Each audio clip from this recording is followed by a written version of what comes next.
معزز سامعین و ناظرین، السلام علیکم ورحمۃ اللہ وبرکاتہ۔ سامعین محترم، اس وقت دنیا کے اندر اسلام اور کفر کی، مسلمانوں اور یہودیوں کی ایک جنگ چھڑی ہوئی ہے۔ فلسطین کے مسلمانوں پر اسرائیل نے ظلم و بربریت کی ایک نئی تاریخ رقم کی ہوئی ہے۔ اسرائیل نامی ملک مسلمانوں کے اوپر خاک اور خون کی ہولی کھیل رہا ہے۔ تو سامعین محترم، آج ہم معلوم کریں گے کہ کیا وجہ ہے کہ یہودی مسلمانوں کے اتنے زیادہ سخت مخالف ہیں، حالانکہ مسلمانوں کے خلاف ہندو بھی ہیں، عیسائی بھی ہیں اور دوسرے غیر مسلم بھی ہیں، لیکن یہودی اتنے زیادہ سخت کیوں ہیں؟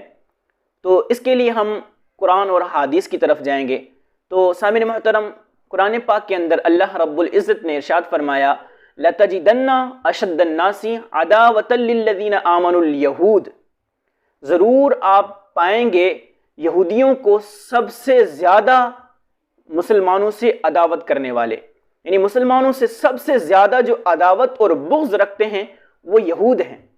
مدینہ طیبہ کے اندر ایک شخص نے کسی یہودی کے پاس ایک اشرفی بطور امانت رکھی۔ جب وہ واپس اس کا مطالبہ کرنے لگا تو اس نے کہا کہ میں نہیں دے رہا، میرے پاس نہیں ہے۔ تو اس سے پوچھا گیا کہ آپ نے اس طرح کیوں کیا ہے؟ تو اس نے کہا کہ قالوا لیس علینا فی الامیین سبیل، کہ ان امیین، ان ان پڑھ لوگوں کے لیے ہم سے مواخذہ نہیں ہوگا۔ تو یہودی یہ تصور کرتے ہیں کہ اگر ہم اپنے علاوہ عیسائیوں، مسلمانوں اور مشرکین کو اگر ہم قتل کریں، ان کے ساتھ جو ظلم چاہیں کریں، ہم سے اس کے بارے میں کوئی مواخذہ نہیں ہوگا۔ یہ یہود کا بنیادی تصور ہے، اور یہود نے اسلام کو ہر مرتبہ ڈسنے کی، نقصان پہنچانے کی کوشش کی ہے۔ اگر آپ تاریخ کا مطالعہ کریں تو اگرچہ کفار نے اسلام کا مقابلہ کیا، لیکن جو خطرناک سازشیں یہودیوں نے کی ہیں وہ کسی اور نے نہیں کی ہیں۔ جیسا کہ مدینہ کے اندر جب اوس اور خزرج کے اندر آپس میں پیار، محبت، اتحاد اور اتفاق ہو گیا تو اس وقت یہودی بڑی سازشیں کر رہے تھے۔ پھر انہوں نے آپس میں جو ان کی قدیم جنگیں تھیں ان کا تذکرہ چھیڑ کر ان کو لڑانے کی کوشش کی، تو اللہ تعالیٰ نے فرمایا وَاعْتَصِمُوا بِحَبْلِ اللَّهِ جَمِيعًا وَلَا تَفَرَّقُوا وَاذْكُرُوا نِعْمَةَ اللَّهِ عَلَيْكُمْ، کہ اللہ کی رسی یعنی محمد الرسول اللہ صلی اللہ علیہ وسلم کو مضبوطی سے پکڑو اور اللہ کی نعمت کو یاد کرو۔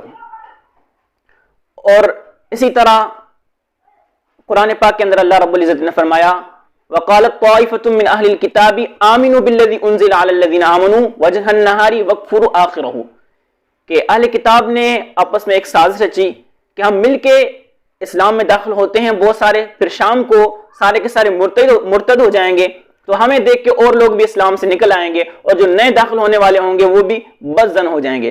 تو انہوں نے ہر وقت یہ سازش، یہ کوشش کی ہے کہ کسی طرح بھی اسلام کو ختم کیا جائے۔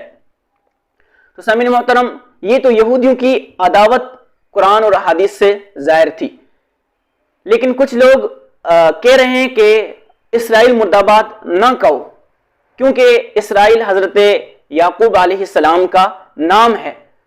تو ہم ان سے کہتے ہیں کہ معہود اور جو مشہور ہے وہ اسرائیل سے مراد اس وقت وہ ملک ہے۔ معاذ اللہ ثم معاذ اللہ، کوئی مسلمان بھی حضرت یعقوب علیہ السلام کو گالی نہیں دے سکتا، بلکہ حضرت یعقوب علیہ السلام کو گالی کیا، کوئی مسلمان کسی نبی کے بارے میں کسی کمی کا تصور نہیں کر سکتا، کسی نقص اور عیب کا تصور نہیں کر سکتا۔